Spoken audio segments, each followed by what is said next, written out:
We go to West Virginia Democratic Senator Joe Manchin and Wisconsin Republican Senator Ron Johnson. Good evening, gentlemen, to both of you. I want to begin with the Obamacare disaster part. And I want to ask you, Senator Manchin, why not and when are we just going to abolish the individual mandate, all right? The premium hikes, the deductibility spikes, the tax penalties.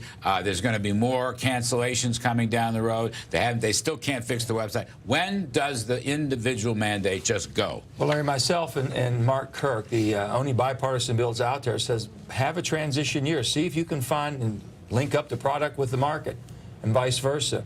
And take effect January 1, 2015. We've been asking that and asking it, and they're missing dates. They keep moving things back.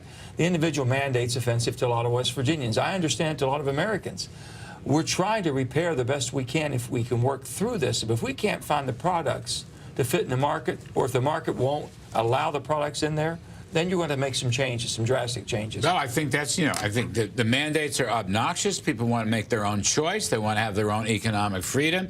I also think, Senator Johnson, we're heading for insurance bailouts. I think this risk corridor insurance bailout to cover the insurance company losses, whether it's their fault or not, is never going to fly. Now, question. I know it's not going to come up tonight in the State of the Union, but do you think the president, who has made 1 million changes in this, right, without consulting Congress. Only 14 without legal authority. All right, only 14 without legal authority. I hate to embellish. But the fact is, do you think that we're coming to the point where there's going to be a deal to get rid of the individual mandate?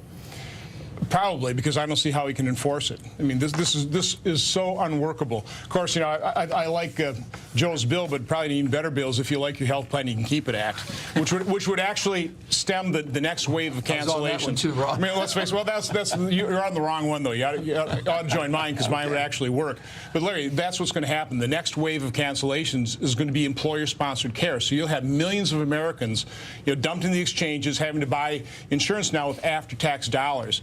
That's not going to work. And they are not going to like the products they get because they've already the employer-based stuff is better than the public exchanges in many cases. And we are seeing on the exchange premiums double, triple, out-of-pocket maximums increase. People are losing access to the doctors and treatments that have kept them alive. This is a disaster. But still, this thing was moved. I wasn't here when it happened. Ron wasn't here when it happened. But basically, pre-existing conditions was the driving force, as we understand. There's a way of handling that with catastrophic care plans and high-risk pools. Right. We've talked about that. And a lot of the states had high-risk pools. So can we get back to something more manageable? If you can't carry the load and the price gets too heavy, they're going to make some adjustments. They're going to have to. So, Larry, I think Joe's going to be really liking my next bill, Preserve Freedom and Choice in Health Care, which will eliminate the coverage mandates, which is driving up the cost of care, forcing policies to be canceled, equalize the tax treatment, and we can go a long way toward the individual and the family have the tax break, not just the business. That is really key. I got to move on. I got to move on. I want to get onto this business of inequality, which we apparently hear a lot of. I've already seen some of the clips of the president's speech. There it is, right in there. Of course, inequality has worsened under his watch, but I don't care about inequality. What I care about is growth. I want a rising tide to lift all boats. I mean this. Bill Gates, Bill Gates, Steve Jobs, Mark Zuckerberg, right? Great entrepreneurs. They created thousands and thousands of new millionaires. And those new millionaires, in turn, reinvested that money to create businesses and get middle-class jobs going. Now, why do I care about inequality? Why should anybody? I want to create as much wealth in this country as possible. I think the president is barking up the wrong tree. As a chief executive, which I was governor of the state of West Virginia, when I first got elected, Larry, they said, you have to raise taxes. We need revenue. And I says, why don't you let me run this place for about a year and see if we can do any better? Not only did we not raise taxes, we lowered taxes. We had to fix a broken workers' comp program. We had to fix a tax reform. We did insurance reform. Once we built confidence, Larry, our market took off and never looked back. Our growth, during the whole recession, we had reserves. We had surpluses. We built a rainy day account. When everything was falling off, 27, 28, 29, we were still here. But the bottom line is, I know if you build confidence, only thing I would say to Mr. President, I said, Mr. President, if you were looking back, would you do it over and accept the Bowles-Simpson approach to fixing? The Bowles-Simpson. Bowles-Simpson approach. Not everything, but the Bowles-Simpson approach. Three-pronged approach to fixing our financial challenges that we have. I will tell you, this inequality thing drives me crazy because it's not about growth, it's about distribution, okay? Equality of opportunity, you believe in that. Right. Equality of results, do you believe in that? How can anybody say? Why? Take this kid Zuckerman from Facebook. He created, from his own staff, thousands of millionaires. And where do you think that money went? They rechanneled it into investments that create jobs. Why doesn't President Obama get that? And why are we paying any corporate tax at all? Well, first of all, it is the wrong goal. Equal results. The only way to get equality is have everybody have zero.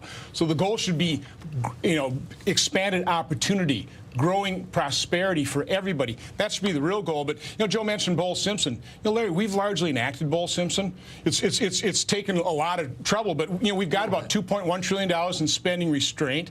President Obama got $700 billion of tax increases in the fiscal cliff, plus $1 trillion in Obamacare. We've got the but not the tax reform, Senator. No, I understand they didn't do the tax. I understand rates. What I'm saying in terms of deficit reduction, and my point is, it's barely made a dent in our long-term debt and deficit. Right. So again, it was a good first step, but we've got a lot more creation. to do. I know we've got to grow. We've got to grow the economy. Do you know the academic studies show you get rid of the corporate tax? I know it sounds wild, but you get rid of the corporate tax.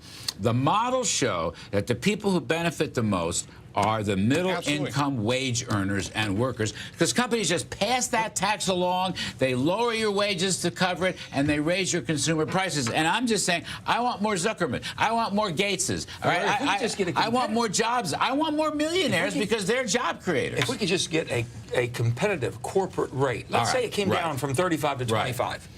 25. And people that basically are getting condemned for not paying anything, going offshore, taking jobs, bring them back. Will they come back?